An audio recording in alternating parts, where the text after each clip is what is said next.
కర్నూలు జిల్లా ఆదోన్ నియోజకవర్గం ఆదోన్లోన ప్రపంచ మేధావి, న్యాయ కోవిదుడు, రాజకీయ దురంధరుడు, ఈ దేశానికి అన్ని కులాలకి దిక్సూచైనటువంటి డాక్టర్ బాబాసాహెబ్ అంబేద్కర్ 68వ వర్ధంతి వేడుకలను కూడా ఇక్కడ ఘనంగా కూడా మా జైబీఎం ఎంఆర్పిఎస్ ఆదోని నియోజకవర్గ మండల నాయకులు, గ్రామ నాయకుల ఆధ్వర్యంలో కూడా జరుపుకోవడం ఎంతో సంతోషకరమైన విషయం అని కూడా ఈ సందర్భంగా తెలియజేస్తున్నాను. ముఖ్యంగా బాబాసాహెబ్ అంబేద్కర్ కూడా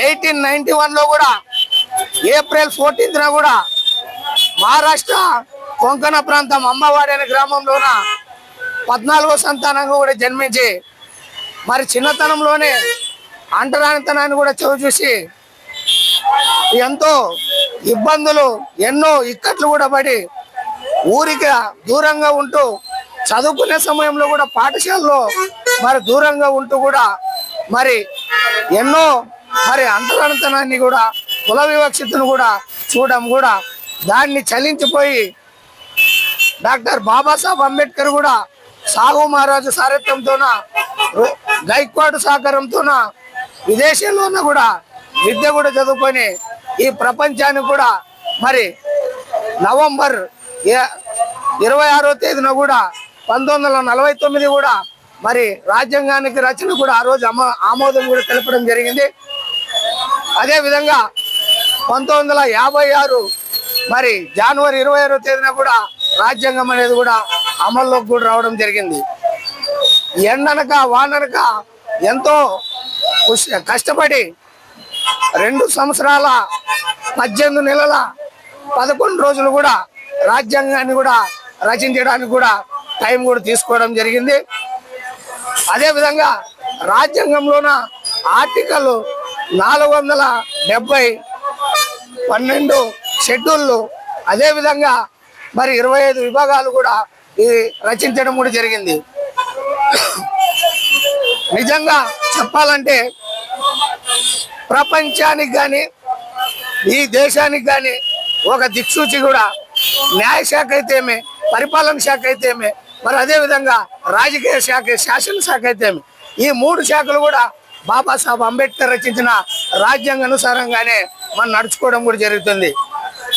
చాలామంది బాబాసాహెబ్ అంబేద్కర్ రచించిన రాజ్యాంగాన్ని కూడా తూట్లు పొడచడానికి కూడా ఆధిపత్య కులాలు కూడా చాలా మరి ప్రయత్నాలు కూడా చేస్తున్నారు. అటువంటి వారికి మేము ఒకటే తెలియజేస్తున్నాం, మీ తరం కాదు, ఇంకో తరం కాదు, ఎవరి తరం వచ్చినా కూడా అంబేద్కర్ రచించిన రాజ్యాంగాన్ని కూడా తుడిపేయడానికి కాదని కూడా నేను కంఠపదం కూడా నేను తెలియజేస్తున్నాను. అదేవిధంగా బాబాసాహెబ్ అంబేద్కర్ కూడా రాజ్యాంగ జనాభా తమాష ప్రకారం కూడా ఎస్సీ ఎస్టీ వర్గీకరణ విషయంలో కూడా మరి ఎక్కడైతే జనాభా తమాషా ఎక్కువ ఉందో అక్కడే ఆయా రాష్ట్రాలే చేసుకోవాలని కూడా సుప్రీంకోర్టు ఆగస్టు 1వ తేదీన కూడా ఎస్సీ ఎస్టీ వర్గీకరణ కూడా చేసుకోవాలని కూడా తీర్పునిస్తే దీన్ని జీర్ణించుకోలేని అసూయపరులు, కుట్రపరులు, మనువాదులు, మతోన్మాదులు ఈ ఆంధ్రప్రదేశ్లోన, ఈ తెలంగాణ రాష్ట్రంలో కూడా మాలలు ఉన్నారు. మేము మాలల్ని గౌరవిస్తాం, మాకు అన్నదమ్ములు లాంటి వారు సోదర భావంతో కూడా మేము మెలుగుతాం. అటువంటిది మా వాట మేము పంచుకుంటుంటే మా వాట కూడా వాళ్ళు అడ్డుగా వస్తున్నారు. మీకు సిగ్గు ఉండాలని కూడా నేను సందర్భంగా తెలియజేస్తున్నాను. మాల నాయకులకి, మాసేన రాజేష్కి అయితేమే, జూపూడి ప్రభాకర్ గారికి అయితేమే నేను ఒకటే తెలియజేస్తున్నా, అయ్యా మీ కడుపు నింపుకోవడానికి మీ అబద్ధ మాటలు కూడా మానుకొని మరి మేము భాగాలుగా పంచుకున్నాం కాబట్టి ఆ భాగ పరిష్కారాలు కూడా పంచుకున్న తర్వాత సోదర భావంతో కూడా కలిసిమెలిసి కూడా బడుగు బలిగిన వర్గాలను కూడా ఏకతాటిపైకి తెచ్చి మరి రాజ్యాధికారం కూడా సాధించుకోవడానికి కూడా ముందుకు రావాలి తప్ప మమ్మల్ని ఎంతసేపు ఉన్నా మా వాటా పోతుంది, మా జనాభా తక్కువ ఉందని మీరు చింతింపజేయడం మానుకోవాలి. అంబేద్కర్ కూడా రాజ్యాంగ ఫలాలు ప్రతి పేదవాడు కూడా అందాలని చెప్పాడు కాబట్టి మాకు సామాజిక న్యాయం మాదిగలకు ఉపకులాలకు కూడా జరిగింది కాబట్టి మీరంతా కూడా కలిసి దాన్ని సమర్థించాలని కూడా నేను ఈ సందర్భంగా తెలియజేస్తున్నాను. అదేవిధంగా ఈ ఆంధ్రప్రదేశ్ రాష్ట్రంలోన మాదిగల జనాభా కూడా ఎక్కువ ఉన్నది.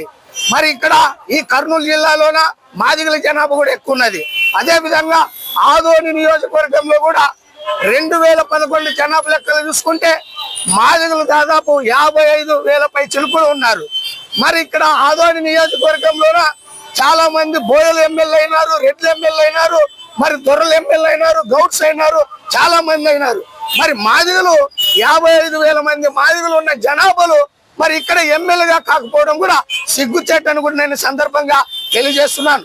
రాబోయే రోజుల్లోన ఆదోని నియోజకవర్గంలోన 2029 ఎన్నికల్లోన జైబీఎం ఎంఆర్పిఎస్ సంఘం నుంచి మాదిగ అభ్యర్థిని కూడా ఎమ్మెల్యే కూడా కంటెస్ట్ చేపిస్తామని కూడా ఈ సందర్భంగా తెలియజేస్తూ మరి ఇక్కడ ఇచ్చేసినటువంటి ప్రతి ఒక్కరి జైబీఎం ఎంఆర్పిఎస్ నాయకులకు అందరూ కూడా హృదయపూర్వక కూడా ధన్యవాదాలు తెలియజేసుకుంటూ రాబోయే రోజుల్లోన బాబాసాహెబ్ అంబేద్కర్ ఆశయాలను, బాబు జగ్జీవన్ ఆశయాలను, పులే గారి ఆశయాలను కూడా ఈ రాష్ట్ర వ్యాప్తంగా కూడా మరి ముందుకు తీసుకువెళ్ళి మరి పోరాటం చేస్తామని కూడా ఈ సందర్భంగా తెలియజేస్తూ నా పేరు చిక్కం జానయ్య మాదిగ, జైబీఎం ఎంఆర్పిఎస్ ఆంధ్రప్రదేశ్ రాష్ట్ర వ్యవస్థాపక అధ్యక్షులు. జై భీమ్, జై భీమ్, జోహార్ డాక్టర్ బిఆర్ అంబేద్కర్, జోహార్ డాక్టర్ బిఆర్ అంబేద్కర్, జోహార్ డాక్టర్ బిఆర్ అంబేద్కర్.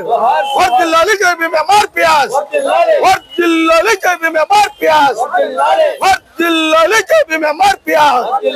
జై భీమ్.